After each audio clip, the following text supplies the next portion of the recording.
All right, YouTube says we're live, so we're live. Welcome, welcome, welcome. All right, let's see here. Yeah, second to last stream of the year, my friends. All right, so I probably should have done something kind of like Christmas or holiday related, do some like Christmas music tutorials or something. But I didn't think of that until like 5 minutes ago. So we're just gonna kind of have another hangout like usual next year. I'm planning on getting a little more involved with the channel, getting back to posting regularly, at least once a week, getting back to doing, or not getting back to, but starting to do some kind of holiday celebration kind of stuff. You know, just take it a bit more seriously. But yeah, so welcome to the stream. This is the last normal stream of the season. Next week will be the last stream of the year, and it's going to be a live feedback stream. But so today I figured we've got this little sketch of this miserable little idea I came up with last week. I figured we'd have some fun and just kind of see what we could do with the sketch. See if we can improve it. Welcome, Flim Flammery. Flim Flammery. Welcome, welcome, welcome. All right, awesome. So let's get a refresher of what this idea sounds like, and I'm just gonna work on it throughout the week, throughout the stream. We'll be on for about like an hour today, I think. Won't be going on too long because I have some plans this afternoon with some friends. But yeah, you know the drill. If you got questions, you got ideas, comments, put them in the comment section. I'd be happy to talk and just kind of answer any questions you have about music theory, composing, what have you. Hey, Jack made it back to another stream. Welcome back, Jack. Welcome 23. We've got some people showing up. Awesome. Thank you, everybody. Don't forget to like the stream. It does wonders for the algorithm. As you can see, I'm still on my laptop. I have my computer back. I've had it back for about a week now. But the issue that I was getting a new hard drive, a new SSD to replace the hard drive because the hard drive is dying. And so right now I am currently transferring everything from my dying hard drive to the new SSD. And it's taking forever because the hard drive is dying and moving incredibly slow. So right now it's moving a bunch of stuff over. I've got like on one screen, I've got my actual computer, and on the other screen, I've got a second screen for my laptop, which is in front of me. So janky setup. But let's give a listen to what we got last week. Get a refresher of what this sounds like, and then I'll just start working on it, improving it. And again, if you guys have questions, throw them in the comments. We can address them.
All right, number one on my priority list. I want to smooth up that transition.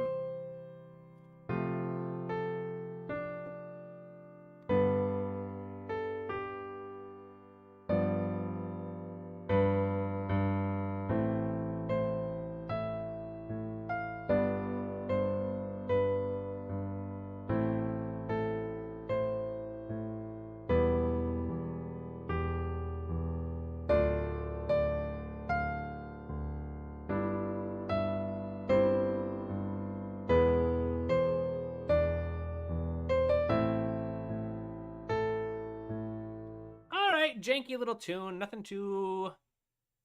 too crazy or awesome or anything. What just happened? Did I change something? I don't think I changed anything, right? But there's a lot of work we can do on this. First and foremost, that's what I did. I accidentally changed the key signature or time signature. There we go. As I say, I don't remember this being an almost 200 measure idea. So we have our initial statement of the idea, repetition of the idea, and then our new idea right here. Hey, Tamashi, welcome, welcome, welcome. Why do I always say 3 welcomes in a row? Why do I do that? I don't know.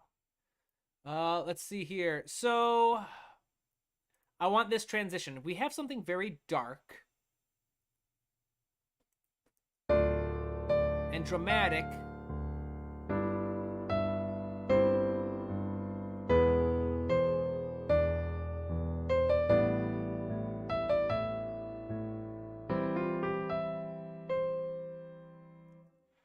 That feels a little too sudden for me.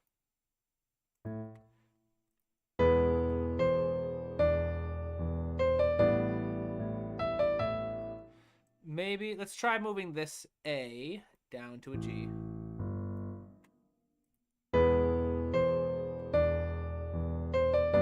Oops, G, not F sharp.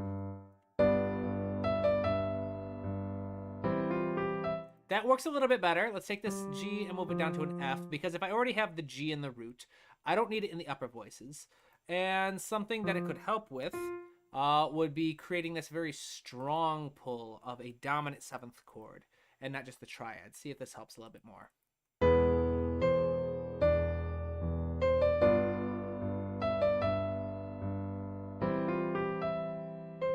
That helps a little bit. Still don't know if I care much for it. Let's listen to the top of this idea, see if we're going to go with it. Does anyone have any questions? Music theory related, films composing related, storytelling related? Any rants you'd like to say? It is Christmas time, so I am very busy making a crap ton of Mexican food for my family. I have 10 dozen tortillas that I need to make, and then about 11 pounds of chorizo. I don't even know how many beans. But yeah, so that's been fun.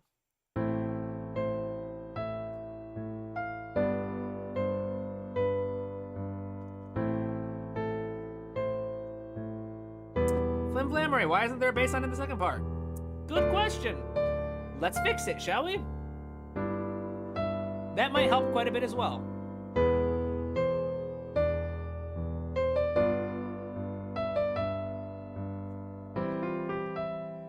That's a very good question, Flim Flammery. So I don't know why there's no bass line. I'd have to go back and rewatch last week's live stream to see why it wasn't included. But let's start with one and just see. We'll see if that helps.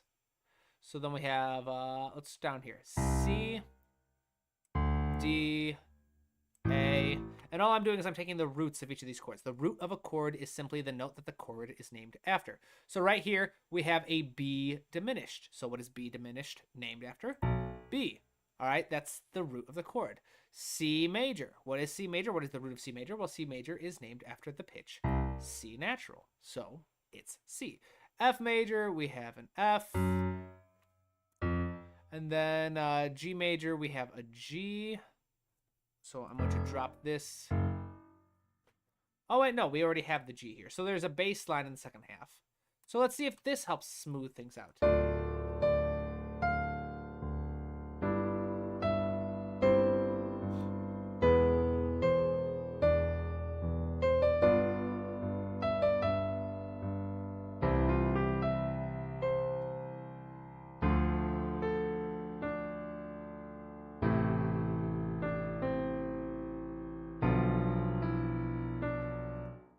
So let's put B diminished in second or first inversion. See if that helps a little bit. Because these are pretty janky sounding. Why am I using the word janky a lot today? I don't know.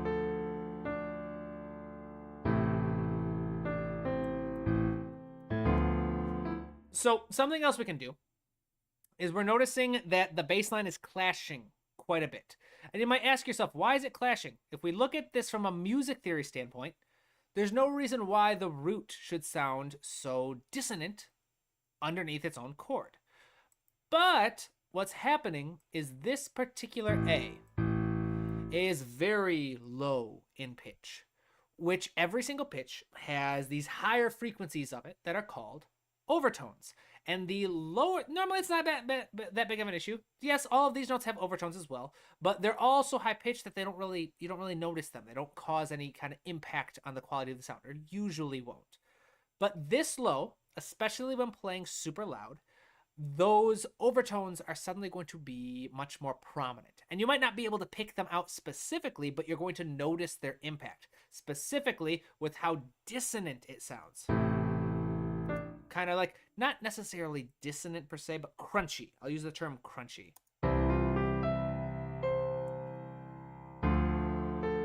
Especially this A. All right, so something we can do to fix that is very, very simply, just play them a little softer.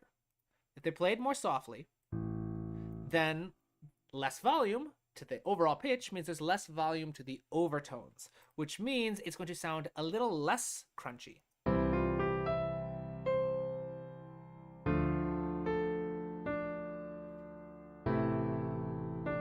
See? Look at that.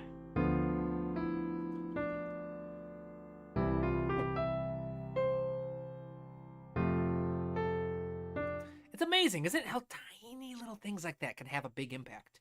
And obviously, who knows, maybe this would come into play when I eventually started to like orchestrate this and select instruments, and maybe it wouldn't. But for just the piano sample library I'm working with right now, I didn't like the way it sounded.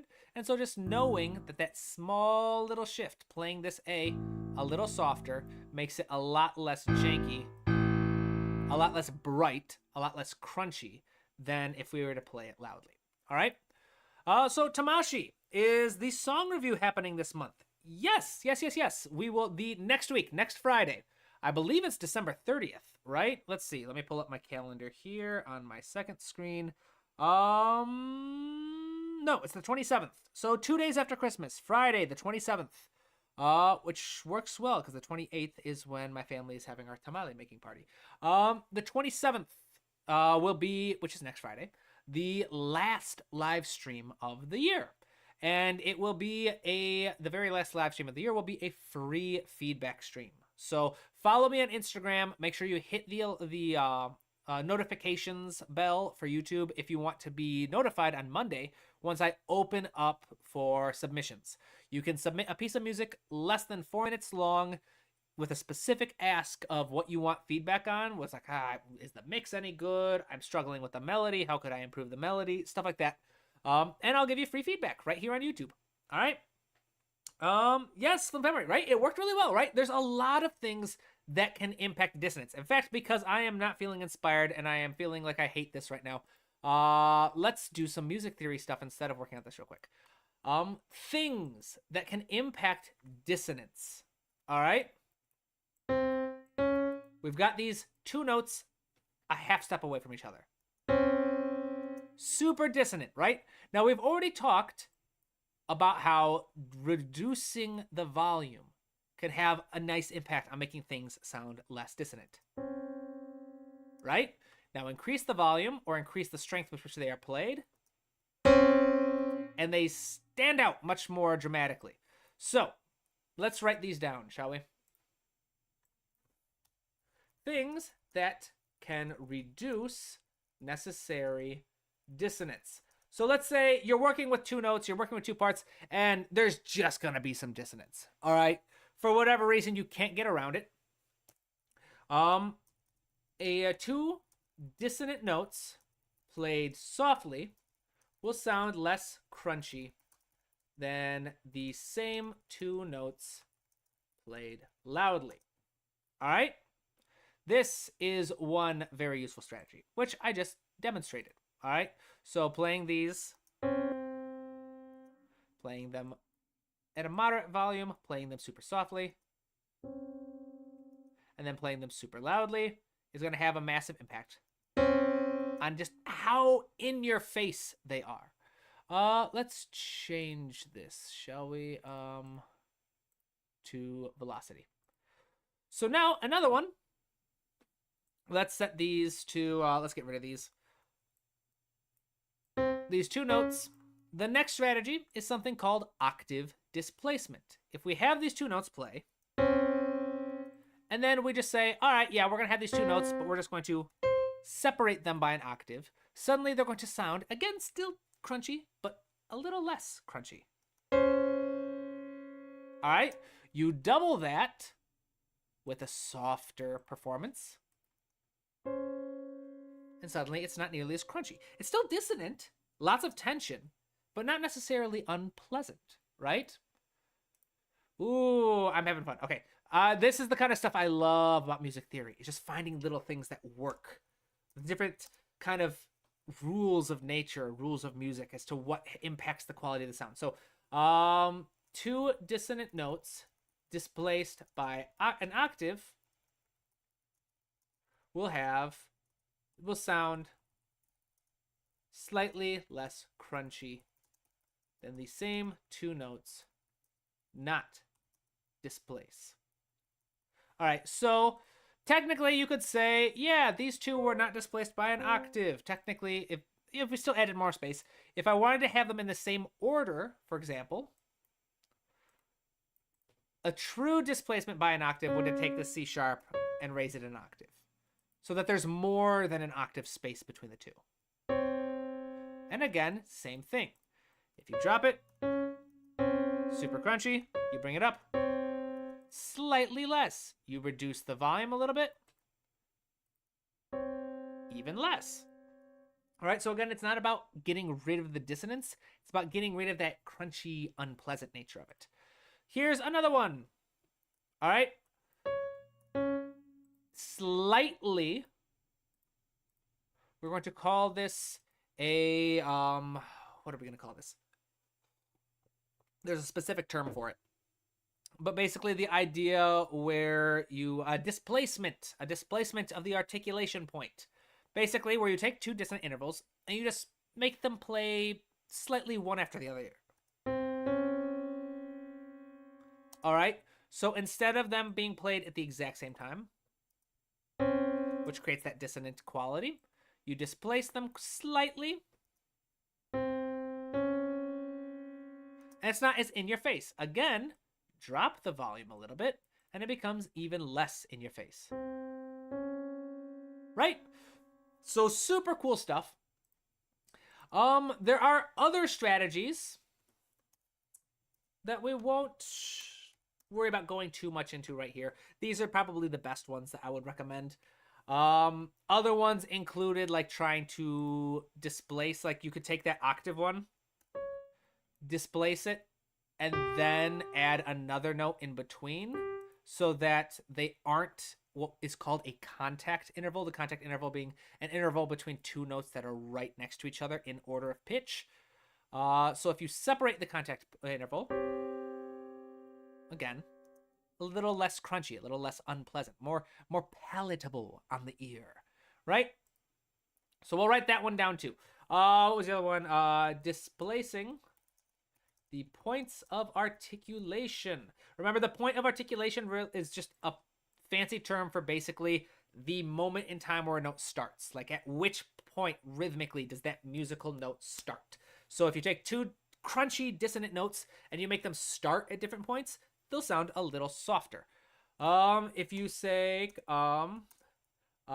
use the octave displacement and place a new note in between them, we'll call this severing the what was the thing? Severing the contact interval is a great strategy for, again, softening the blow. So 4 very useful, really cool kind of strategies for addressing dissonance if you want to work with some music notes that are, you kind of have to work with the dissonant interval. So for example, like if you are working with for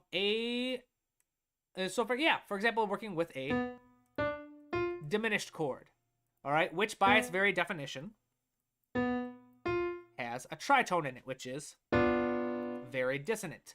You can make this more palatable by playing it softer. You can make it more palatable by separating the tritone by an octave. Right? You can do it by having these be separated by articulation point.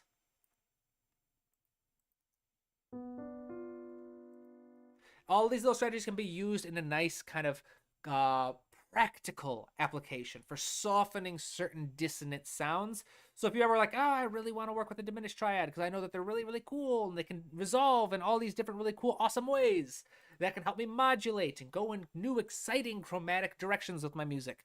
But you just don't like how crunchy they sound. These are all strategies you can use to reduce the crunch. Sort of like getting your cereal soggy before you eat it. I don't know why you would do that. That sounds nasty. But hey, I guess don't yuck someone's yum, I think is something my friend says. All right, so let's see here. Comments. Tamashi, any advice on creating riffs for the guitar? I'm surprised I didn't see that one. Ooh. None that I would really feel prepared or comfortable sharing here in this format. So I am a guitar player. I am not a talented guitar player. Not the current soundtrack I'm working on, but the previous soundtrack I worked with involved writing a lot of tablature for guitar. Because I'm much more of a folk guitarist than like a rock guitarist. I grew up listening to folk music. I grew up playing folk music, singing folk music. That's what I learned guitar on, was folk music. And so I'm comfortable writing tablature. But unfortunately, writing riffs are not something I'm really... nothing I've experienced enough yet to the point where I feel like I could teach it unprompted, like a lot of other things can. So sorry about that. Wish I could be more helpful. Flimflammery, question. So, I was reading chapter 5 of your book about modal harmony. The Mixolydian mode lowers the 7th. In D major, that would lower C sharp to C, right? Correct, my friend. So, let's discover a little bit about modes and scales, shall we? All right, so scales are literally just patterns. All right, so you start with C to create the C major scale. You would go D, E, F, G, A, B, and then it goes up to C. All of the white notes on a piano. Now this specific pattern of add a note, then move up a major second. So you skip a note. Up a major second. Up a half step. Up a major second, major second, major second, half step. This list, this pattern of whole, no, it's like whole, half, whole, half. This pattern can be used to create any major scale. All right? So start with pick a note. Let's say here, like G sharp. We move up a whole step. We move up another whole step. We move up another half step. Whole, and then half step. All right? So if we were to take C major and we were to drag it up, we would notice that it's the same exact scale. It doesn't matter which note you start on. They all follow the same exact pattern. So anytime you want to work with a mode is just a different pattern. So a mode says you're going to take your major scale. The Mixolydian mode is a major mode, meaning that it shares mostly the same notes with the major scale, almost the same exact pattern. The difference is Mixolydian will have the 7th scale degree dropped a half step. All right, so in C major, the 7th scale degree or 7th note in the scale is 1, 2, 3, 4, 5, 6, 7. It's the B natural, which we turn into a B flat, which Cubase reads as an A sharp. And this creates the Mixolydian mode.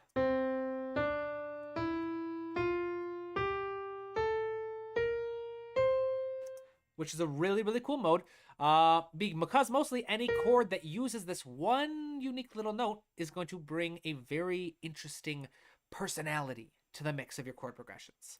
So why did I bring all this up? Well, the idea is if all of these scales are the same, we can start with D. So Flimflammery was asking specifically about the 7th scale degree of the D Mixolydian. So since D Mixolydian is so closely related to D major, we can start by just creating a D major. So we start with D, we move up a whole step, we move up another whole step, we move up a half step, whole, half.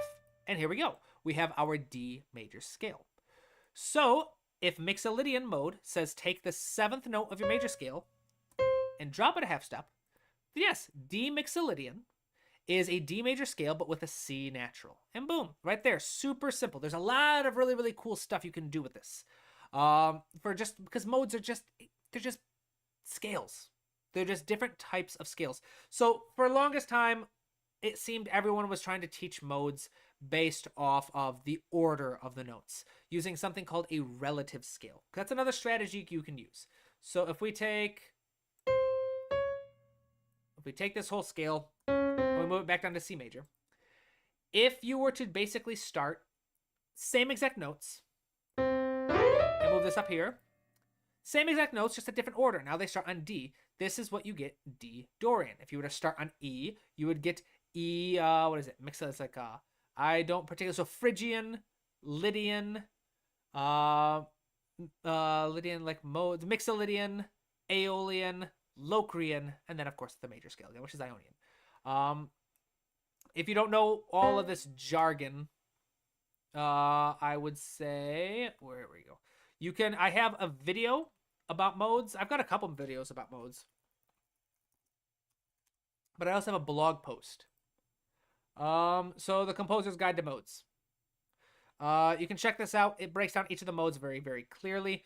And yes, learning the relative scales, meaning basically like how they change order, is a helpful, useful way to learn scales. But I find the parallel, meaning that how scales that start with the same note and just change something. So Mixolydian, if we could take the B, drop it, that's how we get Mixolydian from the major scale.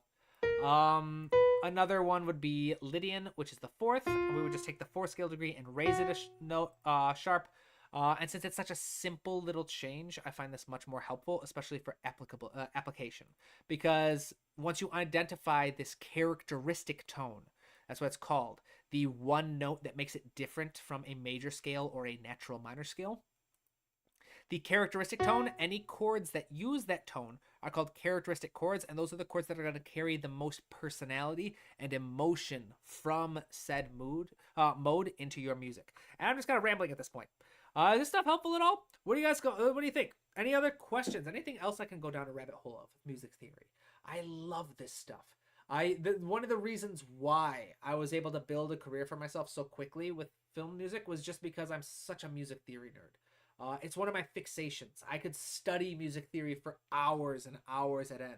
And because I also very much am an application learner where I learn by applying things, it just helped me kind of like level up as a composer ridiculously quickly. So I feel very blessed for that. So that's very nice. Yeah. So what do you guys think? So what else can we talk about? We're just gonna get back to sketching that little piece I was working on. We can do that for now. Let's see here. Where were we? Oh, yeah, we were trying to figure out a transition between these two sections.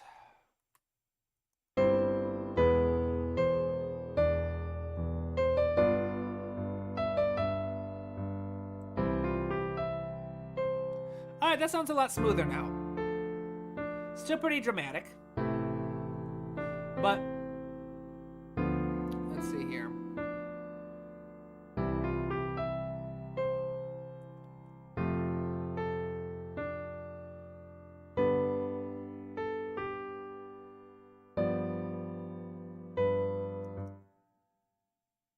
What happens if I raise this an octave? I feel like that would take it a little too high. But if we do that, it would free us to voice lead these a little more closely to each other.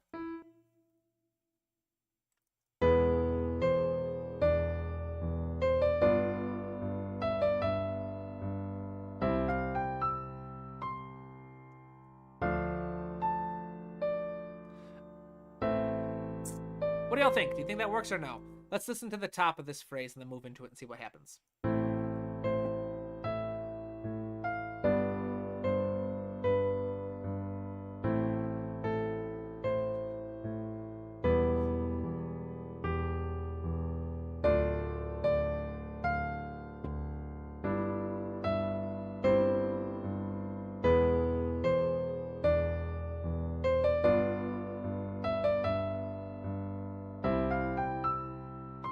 much better. I think that's way, way, way better than what we had originally.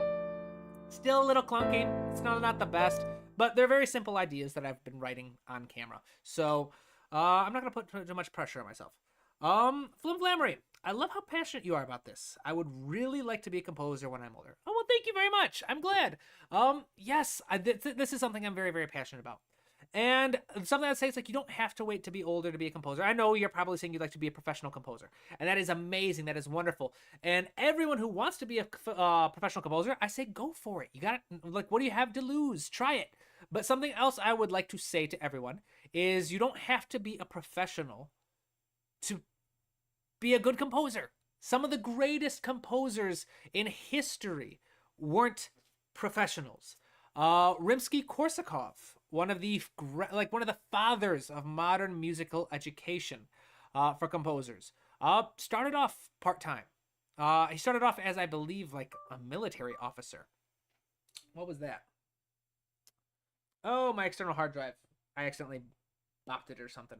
But yeah, there's all sorts. So yeah, one of my biggest things is when I was starting, there was this, at least in my life, there was this pervasive belief that composing was something you had to be born with. And to this day, it really pisses me off anytime I hear someone say that.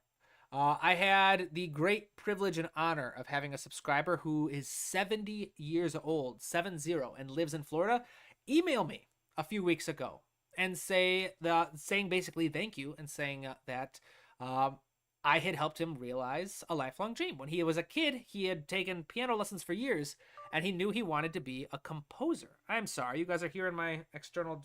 Oh, it's because my headphones are all mixed up with it. Sorry about that. Basically, he was saying that when he was younger, he took piano lessons for years, and he always wanted to learn how to compose. That was his main goal. But he never did, because when he asked his teacher, she told him that composing was something you had to be born with. If he didn't know how to write music, then he never would, which is just bullcrap. What that tells me is that the teacher, she may have been a wonderful piano teacher, but she just didn't know how to teach composing, and she didn't know how to say that. And so rather than admit she didn't have the skills or knowledge necessary to teach musical composition, she just pretended like it was something that couldn't be taught, even though historically every great composer has had a teacher, a mentor. Mozart took lessons from Haydn. So did Beethoven.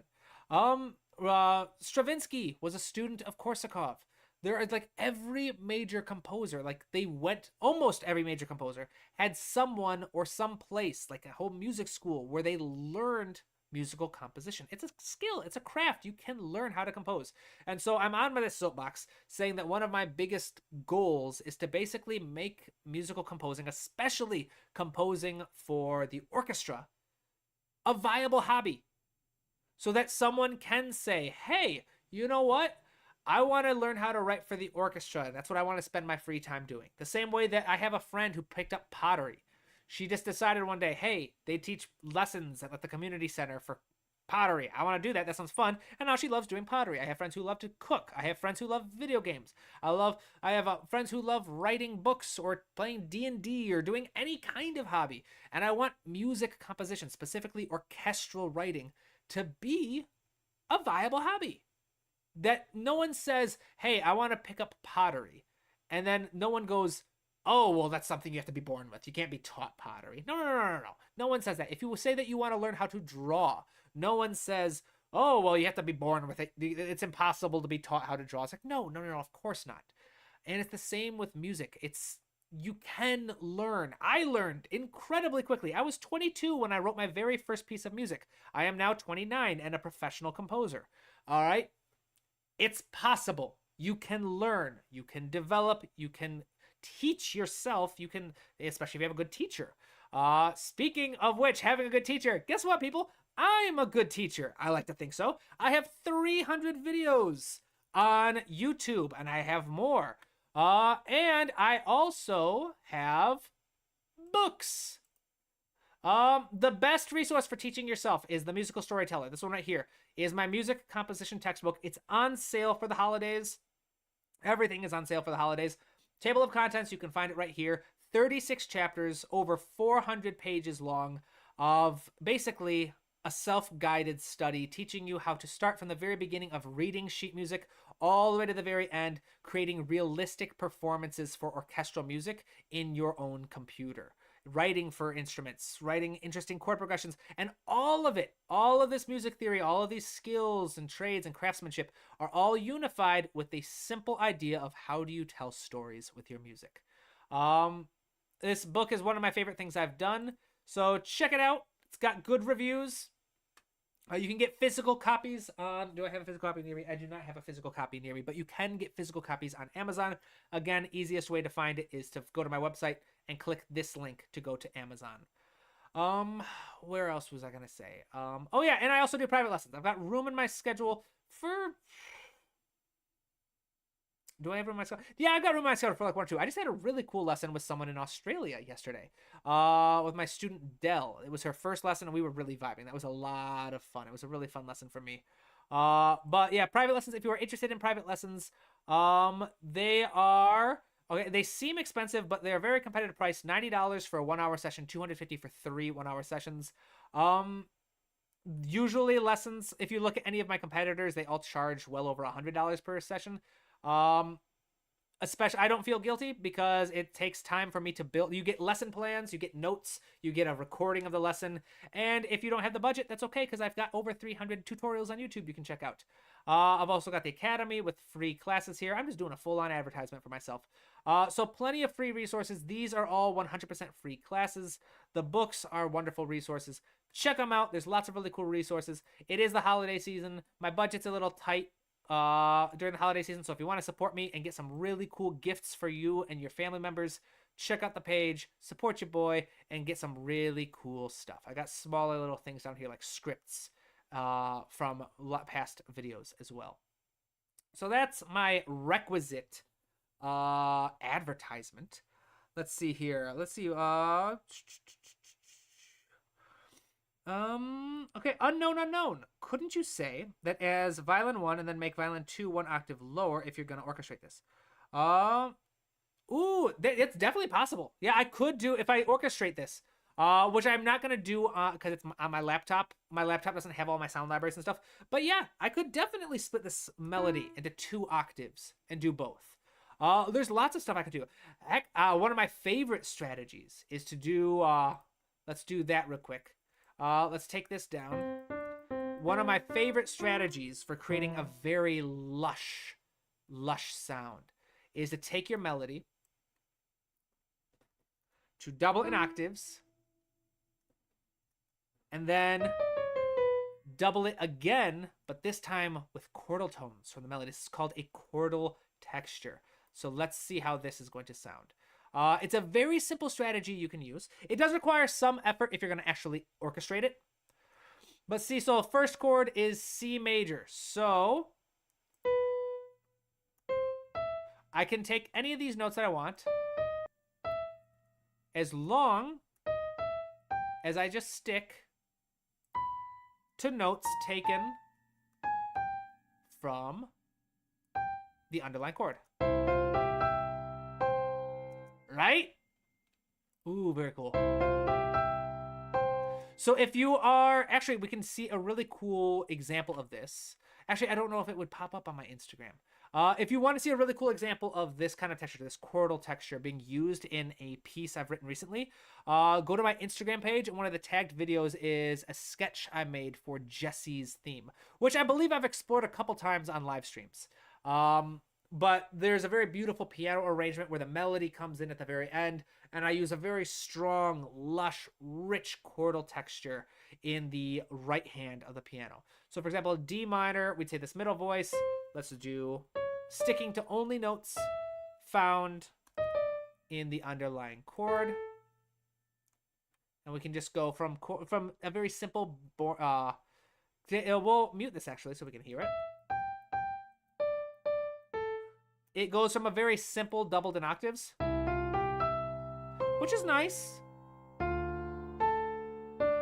Gives a bit more prominence to the melody, gives a bit more width to the sound, but then when you double it with a chordal texture, adding that same identical rhythm, just using only notes from the underlying chord, and you sandwich it between 2 octaves, you suddenly get this much more rhythmic, this much more harmonically rich quality.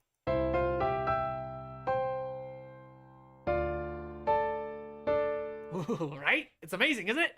Just cool little things like that. There's so many wonderful things. This is why I'm such a huge advocate for studying music theory. Not because I'm trying to limit you, not because I'm trying to say that you can only follow the rules. No, of course not. Music theory is literally just a collection of experiences. So if you would have a friend, if you have a couple friends who are composers and they're saying, hey, check out this really, really cool thing I just found, this really, really cool strategy I just came up with, or this idea, this sound I made.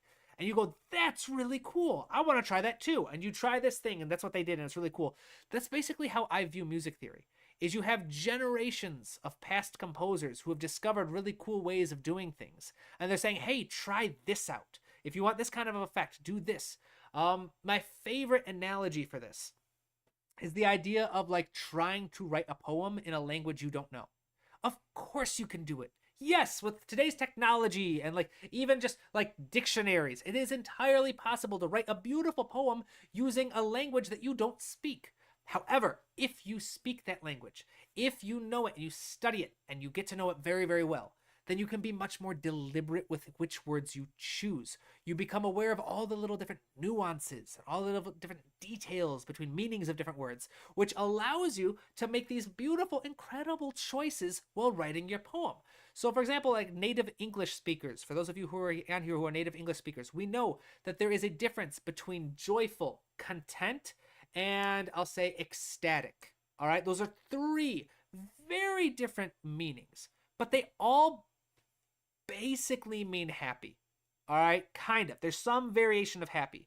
So if I didn't know that, then I might choose the wrong one. I might choose one that's not necessarily wrong, but it just doesn't fit what I was hoping to say with my poem. It's the same with music theory. The more music theory you know, the more deliberate you can be with your choices, the more options you have, the more ideas that you may have never come up with suddenly present themselves to you. The trick is to make sure that as you study music theory, you never treat it like dogma. You never treat it like a set of rules. You treat it like a set of suggestions, all right? So if you want to do something and the music theory says, don't do that, you say, who cares? I'm going to do it anyway because I want to do it, all right? And then, can you tell? Can you tell I've been drinking 32 ounces of black tea? Can you tell that I've got lots of caffeine in my system right now? But yeah, I'm starting to get all kind of hyped up now. Let's see here. Let's get caught up on some more comments. It's from memory. Tchaikovsky was 22 before he started composing. I did not know that. That's awesome. Yes, so you can always start a little late. Like I said, I was almost 6 years in studying to be a therapist. I went to school to be a therapist. I had 4 years of psychology. And then my master's degree in social work. It was only then that I realized, oh, I'm not cut out for this. What should I do? And then I heard Joe Hisaishi's music playing on my phone while I was cleaning the kitchen one day. And I was like, you know what? This is what I want to do. That's what I want to do. That's what I want to be. It was the theme from A Castle in the Sky. So if you ever want to look that one up, beautiful, beautiful song. Not song, but beautiful, beautiful arrangement. Beautiful piece of music. And that's what inspired me to be a composer. And because I'm very much a dive in head first kind of person, and I'm very much a don't stop unless I die kind of person, I was able to push forward, do a lot of stupid things, take a lot of stupid bets on myself, and somehow find myself in a place where I can now do this for a living, which is really, really cool.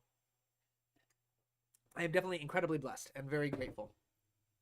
Unknown. I used to be able to come up with melodies easily. Now I'm struggling a lot. Didn't compose for a few weeks and then lost all ability to compose. I'm trying to regain that. No worries. That's something I can help with actually. So unknown.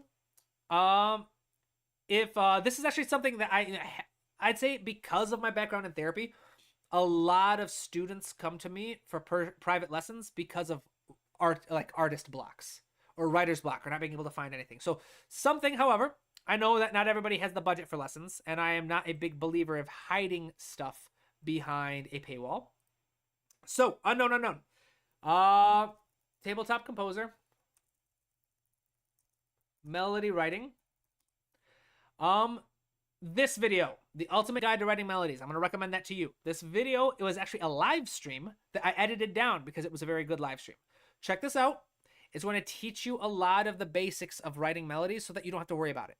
A lot of people seem to think that music, right? And so I won't get into another tangent, but check that video out. That video will help you a lot, I hope. And then writer's block. How to never struggle with writer's block again. This is another live stream I'm going to recommend to you. Check this one out. Mark Giovanni. Don't know who that is. Cinematic composing. Very nice. But yeah, check out this this video. Not this one. This one's pretty decent, but I would recommend this one.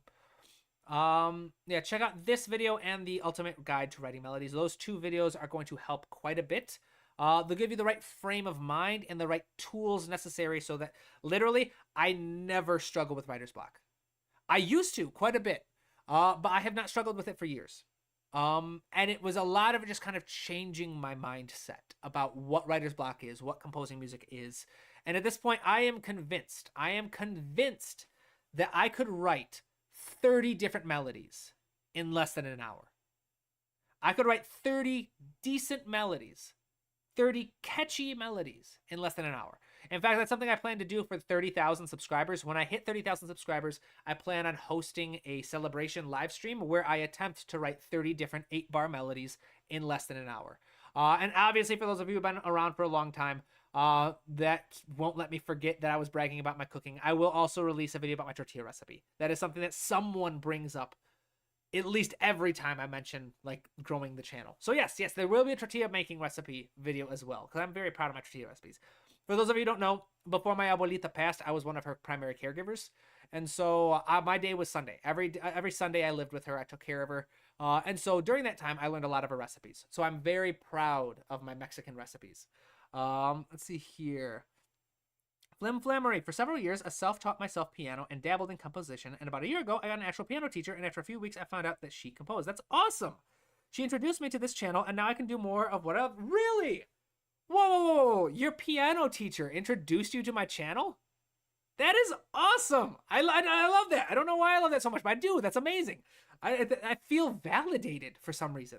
That of course for some reason piano teachers are amazing. I look up to I had very brief period of time of piano lessons as a child. Very brief period of time.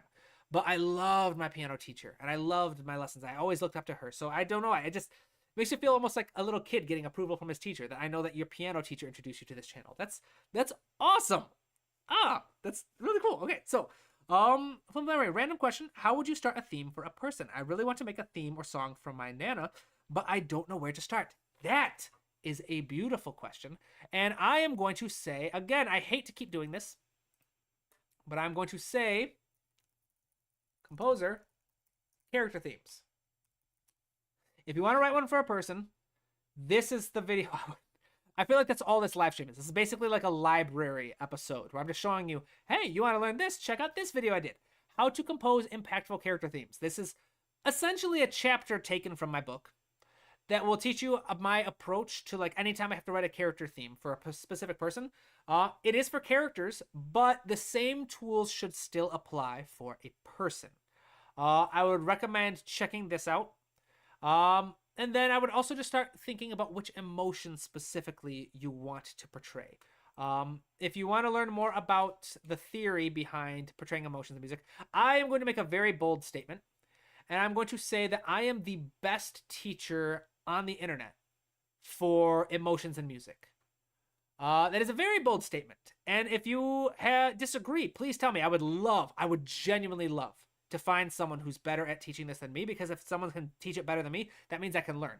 The reason why I say I am the best is because of my background as a therapist and because of the ingenuity of stealing a tool from the therapy world and bringing it into music.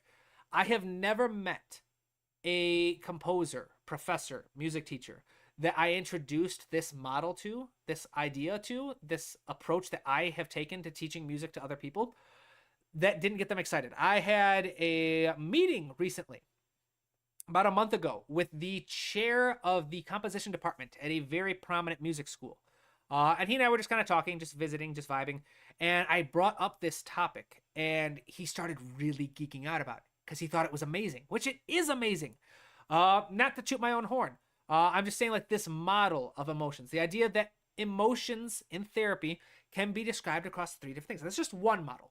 But you can describe an emotion based off how positive or negative it is, by how overwhelming it is, and by how physically expressive or energizing it is. The really cool thing is those 3 elements that describe an emotion can still be used for music, right? Because music can also be described that way. How dark or bright is the music? How big or small is the music? And then how much energy or movement does the music contain? So in this free blog post, you kind of understand, you get a breakdown of how do you start by describing your emotion. Describe your emotion across those 3 things. How positive or negative is it? How overwhelming is it? And how energizing is it or depleting is it? And once you have that description, you have a very basic description of what your music should sound like. How bright or dark it should sound. How much energy it should have. How big or small or intimate it should be. So all this to say, I would focus on trying to use these methods to kind of think about which elements of your Nana are the most important to you. Which ones are the most impactful. Which ones you think are most core to who she is and what she means in your life. Then once you've got that, the tools in this will teach you how to translate that into music. And then, like I said, this blog post will help you kind of get the right emotions, the kind of mood and feelings you want to convey with the music, which I think it's a beautiful idea to write music for your loved ones. Then if you want to learn more, if you are intrigued by this model of emotions, this book right here, this ebook, which is on sale currently, is available for going much, much, much more in depth on the topic. So you can check that out. It's got good reviews. Thank you, everybody. Let's get back to the comments. I'm missing a couple. Tamashi, what kind of folk songs do you like? Can you name your favorite artists or songs? Ooh, good point. I am a huge Jim Croce fan. Jim Croce and John Denver are the 2 artists I grew up listening to the most. So those are, if you don't know them, check them out. Amazing artists. Both, unfortunately, deceased well before their time. Both of them by freak accidents, unfortunately. But beautiful music. It inspired my last soundtrack quite a bit. 23, do you know any folk tunes that have the ability to summon a lake troll? I don't. I feel like that is a reference to something, but I'm not getting it. Is that a nerdy reference to like a video game or something? Let me know.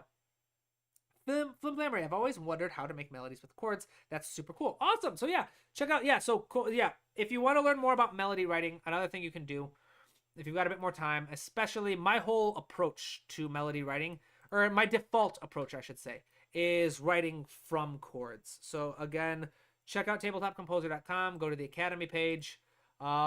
This class about melody writing will teach you how to take a chord progression and transform it into a melody.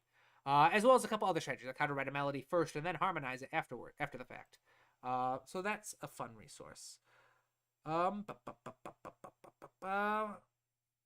can we download a movie and use its audio to transcribe the score in Cubase? Definitely. You mean on the channel? I don't know. That's not something I do very much. I know it's a very powerful tool. I've done it in the past.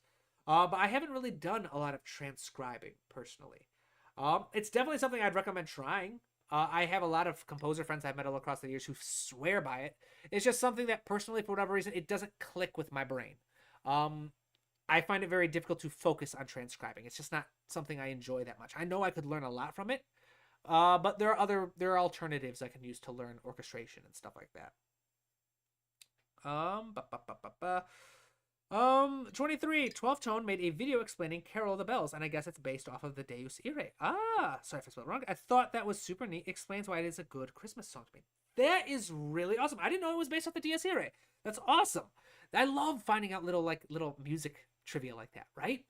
It's amazing how certain pieces of music can keep inspiring generations and generations of composers. The Dies Irae, which is, for those of you who don't know, is an ancient Gregorian chant that goes back about 1,000 years from the Catholic Church's history, that has cropped up in every generation of composers, whether it was used in Mozart's Requiem or in the highly more less reverent Witch's Sabbath, Dream of a Witch's Sabbath from Hector Berlioz's Symphonie Fantastique. It's been used over and over and over again. It was even made a prominent appearance in The Lion King and countless other film scores. It's a very simple melodic idea that goes dun dun dun dun dun dun dun. terrible at singing. So just check it out. Look up the DS E-Ray. It's really, really cool. I would pull it up, but my laptop is not nearly as strong as my PC. And so for whatever reason, it won't the audio drives are all weird on my laptop. So if I try pulling up audio on Google, you guys wouldn't hear it, unfortunately. Awesome. Glad to be of help. Unknown. 30,000 subs. Yes. So my goal, I'm going to tell you right now, I'm going to say it here. I'm going to call myself out. This time next year, I will have 100,000 subscribers. That's the goal. All right. I'm just putting it out there. This time next year, I have decided that 2025, I'm going to dedicate a lot more time to the YouTube channel. So you may have noticed I haven't posted a video in months, and before that, I was very sketchy with posting videos, and the only thing I seem to do consistently on this channel is live stream these days. But 2025, my goal is to upload at minimum one video every single week and really push and try to get the algorithm to notice the channel, and I'm going for 100,000 subscribers. So, you heard it here. Flip Clever, if I bought your Emotions of Music book, could I print it out? Of course, yeah, it's a PDF. It comes as a PDF. I believe it also comes as an EPUB, so it should be compatible with e-readers. I know the textbook for sure is available as an EPUB, so it's available for e-readers. I think I got the Emotions book, but yeah, you'll get it in a printable version. You could definitely print it out, especially if you took it to like a store somewhere. Lots of stores will print them out and like make them nice binding for you. I've had people who bought the book and then send me pictures of like physical copies they had printed, which is really, really, really cool. Tamashi, I analyzed The Godfather and Pokemon theme, and I realized how perfect each note was. Like, I couldn't think of any other way to portray that emotion in that valence. Have you written a theme that you consider to be perfect for that character? Ooh. The closest. I don't think I've ever written anything that I thought was perfect. The funny thing is composers never seem to like their own work as much as other people. I would say the piece of music that I wrote where I thought this is exactly what I wanted to convey was one I mentioned earlier today. It was that theme called Jesse's Theme from a short story called Splish, which is my current soundtrack I was writing for. It's a soundtrack for a dance troupe where they do a series of 12 short stories, and I was hired to score 2 of them because they wanted a team of composers, so each of the pieces had a different personality. And I was hired to do 2 of the short stories, one called Splish and one called Footfall, which is actually the name of the whole production, is Footfall. So I was hired to do the, and I believe both of them I have played here on live streams before, because I've definitely worked on them live before. But again, I think if you go on YouTube, even the YouTube channel, I think YouTube channel and Instagram, I think I posted it as a short and as a reel, was just a little sketch called Jesse's Theme. And for me, I think that was the theme that I personally believe, at least I believe it captured exactly what I was hoping to capture. But yeah, other than that, I don't think, again, I tend to be my own worst critic for my music. I would say other than that, my second favorite piece that I have written is my Agnus Dei for the soundtrack to Leo's Requiem, which is another play I did. Both of which, the Jesse's theme, the sketch of Jesse's theme, and the Agnus Dei, you can find on my Instagram page. Go to Instagram. In fact, I'm going to pull this off. Let me see screen, find Instagram, find my page.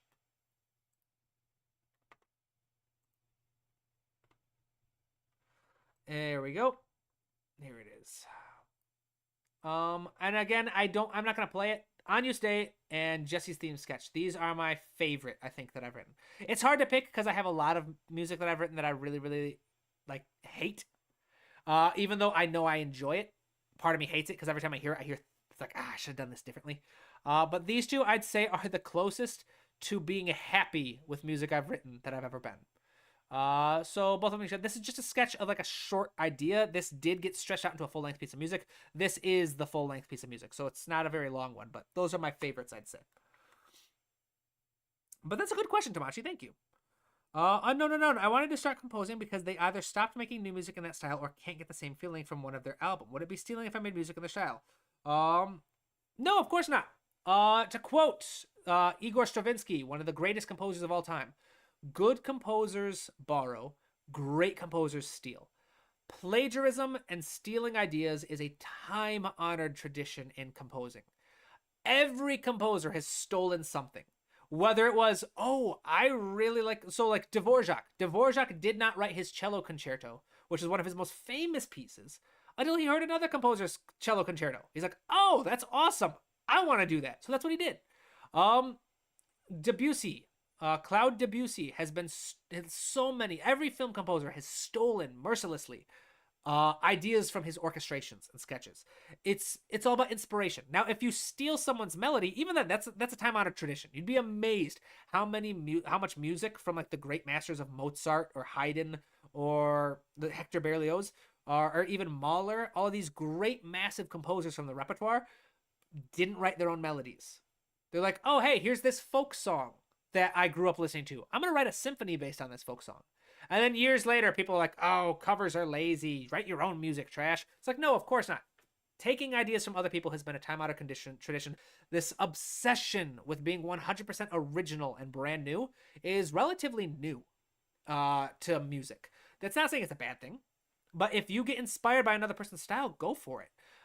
John Williams certainly didn't invent his style. He was inspired by a lot of composers. Hans Zimmer, well, it's probably not fair. Hans Zimmer probably has invented like more of his own styles than any other composer out there, but he's also very collaborative, and he works with a lot of composers. And he's of course stolen ideas from other composers. It's tradition. Go for it. There's nothing to hold you back. Bar from like 100% just stealing someone's ideas, that's one thing, but borrowing their style, that's why genres exist. Genres exist in the first place because enough composers thought writing in a specific style was cool enough that they were like, all right, well, we've got enough people doing this, we should probably call it a genre now, basically, right?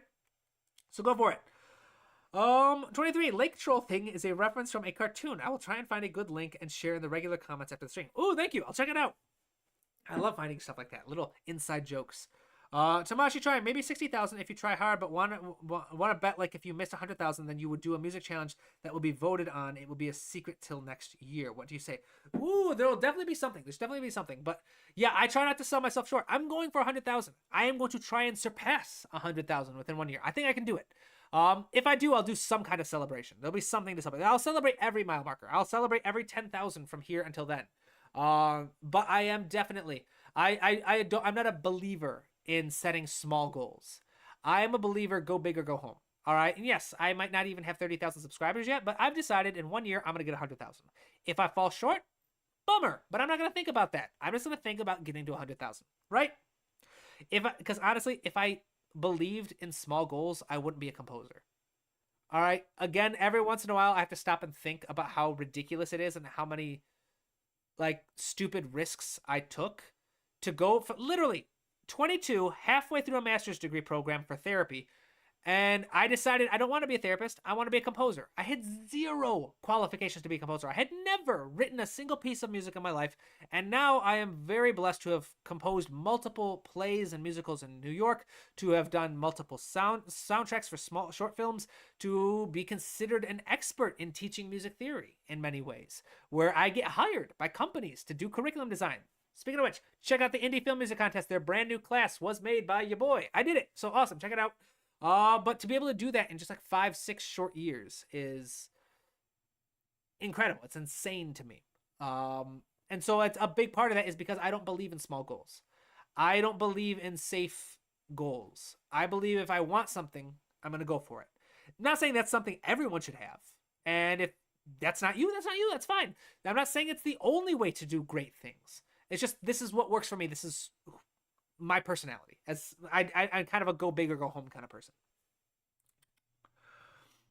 Yes, the Jaws theme is partially, yes, lots of film music is partially stolen. And a big reason is kind of that is because the directors come in and the directors use something called temp music, which is temporary music. And they go, all right, we're going to edit the film to this music. And then it's the composer's job to write new music. And then a lot of the time, the director falls in love with the temporary music. And so the composer gets kind of shoehorned into writing something that steals or borrows very heavily from the original source material. So that's why a lot of film music, especially early John Williams, before John Williams was John Williams, back when he was Johnny Williams, the piano player, he had to borrow a lot of stuff. He had to steal a lot of stuff because people like George Lucas, he didn't have that kind of social credit yet. He just had to do what the director told him to do. But now John Williams is John Williams. So he can write whatever he wants. The directors are going to trust him. But yeah, every composer has to steal at some point. Lots of music is sample. Classical music is the bones of all music. Yeah, I could see that. I would argue against it just because I'm an argumentative person. But I'd say classical music has bones too. Classical music also stole very much. Tamashi, how has your relationship with creativity changed over the years, and how has your outlook and vision changed for the music that you make in the industry of the music? Oh, that's a big one. That's a big one. Yes, 23, aim high. So this will be the last question I answer because I can hear my roommates downstairs just got home, and we've got plans for meeting up with some friends. How has my relationship with creativity changed over the years? Okay, I'd say the biggest shift in my relationship with creativity and just art in general is when I first started out, it seemed like this very mysterious thing. It seemed like a gift you had to be born with, that melodies had to kind of spawn from your mind or your fingers on the piano, and that it was just something you had or you didn't have. Over the years, I have discovered just how foolish that is. And anyone who has made a living off this will tell you that it's much more about craftsmanship than gift. That composing is a skill, that you can learn how to compose on demand. You can learn how to be creative on demand. It's a skill like anything else. You can learn how to be strong in the gym. You can learn how to be a pottery person. Blanking out what the term is. You can learn how to speak another language. And you can learn how to be creative, and you can learn how to compose. One of the best ways to learn how to compose is, of course, my channel. Check it out. Check out my channel. Check out my textbook specifically. I think my textbook, I am very proud of the free classes I have. Check those out too. But I believe my textbook is probably the best thing I've ever put together in terms of, because my textbook was something I wanted to write from day one. From the very first day that I learned composing, I told myself I wanted to write a book someday. And I remember I have like a thing on my phone, like a note where before I had learned how to compose, I wrote a list of everything I wanted to learn to be a composer. Sorry, my phone's buzzing. And then I was like, I'm going to write a book. I'm going to write a book that has all of this. And so that's what the book is. The book teaches you about composing chord progressions, writing melodies, arranging for all kinds of different genres and styles, and then making good mixes and making original mock-ups. So stuff like that. So that's what I would recommend for that. Then another one, if you want to learn about creativity, The Artist's Way. This book by Julia Cameron is one I would recommend if you just want to get started learning more about creativity and being more creative in your life. This is a good one I would recommend. This is one I read very early in my journey, recommended by a vocal coach I used to work with, because I used to be a singer. It had a very huge, profound impact on me and my approach.